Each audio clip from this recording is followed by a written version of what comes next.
Hi, I'm English teacher Kebab. What do you say in English? Easy speaking patterns. That's what I want to talk to you about today. Here's the problem. You understand English, but your mind goes blank. You don't know what to say. So here's the solution. Use simple sentences. You don't have to use big, long sentences. Start with simple sentences. Let me give you some examples. I like sushi because it tastes very good and it's healthy. I usually drink tea in the morning.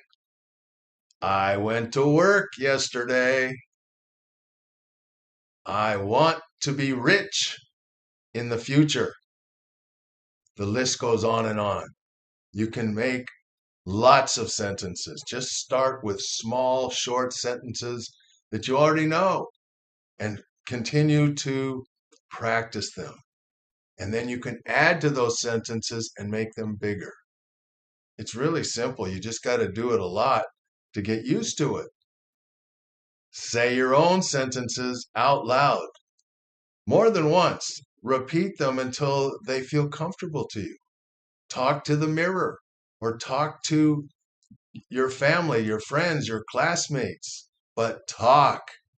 You learn to speak English by speaking. Yeah, you got to learn how to do it, but to really learn it, you need to do it. Visit my website, EnglishTeacherKebab.com, for more practice and lessons, and I hope to see you in the next video. Have a good day.